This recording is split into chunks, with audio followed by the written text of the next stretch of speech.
आज आपण महाराष्ट्र भूमीतील सांगली जिल्ह्यातील आटपाडीपासून 8 ते 10 किलोमीटर अंतरावर असणारे आंबेवाडी या गावामध्ये जागृत असे असणारे सोनारसिद्ध मंदिरात दर्शनासाठी आणि मंदिर पाहण्यासाठी आलेलो आहोत। या ठिकाणी आपण मंदिराच्या प्रवेशद्वारातून आतमध्ये प्रवेश केलेला आहे। हा मंदिराचा परिसर आहे।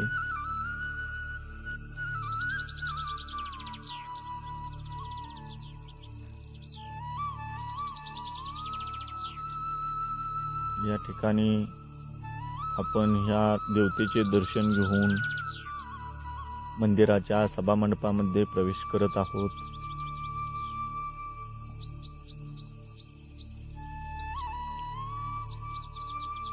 मंदिराचा परिसर स्वच्छ आणि सुंदर आहे। या ठिकाणी आपण आता मंदिराच्या गाभाऱ्यामध्ये नाथसाहेबांचे दर्शन घेण्यासाठी आतमध्ये आलेलो आहोत।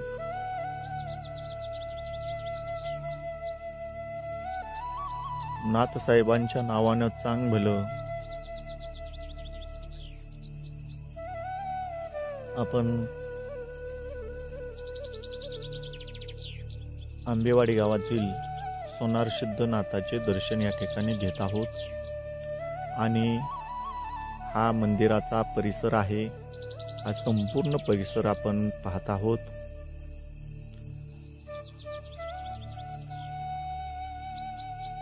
प्राचीन असे असणारे हे सोनारसिद्ध नाथांचे मंदिर आहे।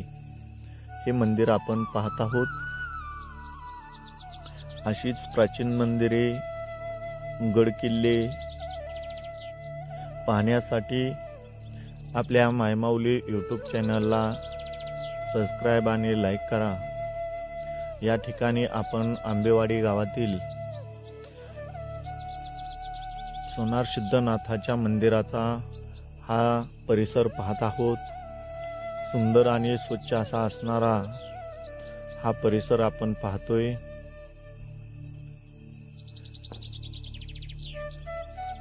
प्राचीन असे असणारे सोनारसिद्धाचे मंदिर आपण पाहत आहोत।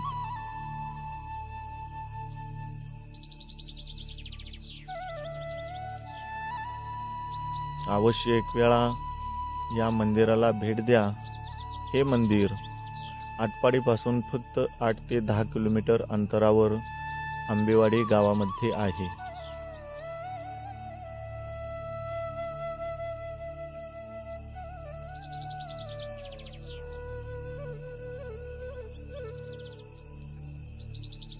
तर आपण हा मंदिराचा परिसर पाहत आहोत।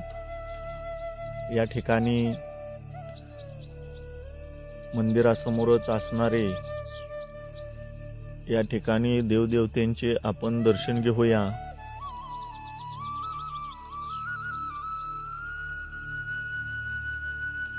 या ठिकाणी शिवलिंग आहे। या ठिकाणी एक शिल्प आहे, ते पाहून समोरच आपल्याला महाकुबाई आई साहेबांचे आपण दर्शन घेऊया। या ठिकाणी वेताळ बाबा आहेत, यांचेही आपण दर्शन घेऊया।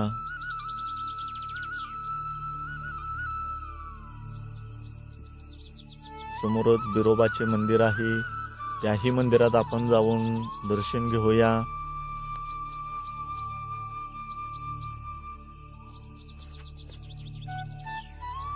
या ठिकाणी नागदेवता आहे, नागदेवतेचे आपण दर्शन घेऊया। या ठिकाणी प्रचंड असा असणारा हा सोनारसिद्ध नाथांचा परिसर आहे आणि मंदिर आहेत। आपण सर्व मंदिराचे या ठिकाणी दर्शन घेत आहोत। या ठिकाणी गुरुदेव दत्ताचे आपण दर्शन घेऊया। आणि याही ठिकाणी गुंडदेव म्हणून देव आहे, त्याचेही आपण दर्शन घेऊया.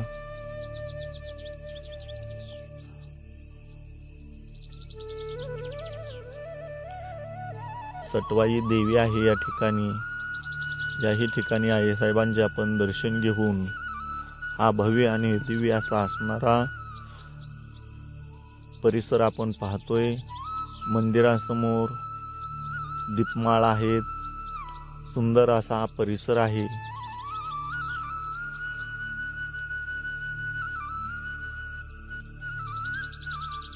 आपण या ठिकाणी मंदिरासमोरील देवदेवतेंचे दर्शन घेत आहोत. या ठिकाणी म्हसोबा देवाचे आपण दर्शन घेऊया.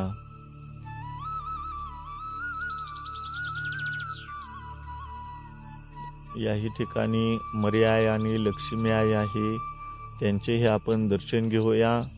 असा सुंदर आणि अनेक देवदेवतेंनी नटलेला परिसर आहे.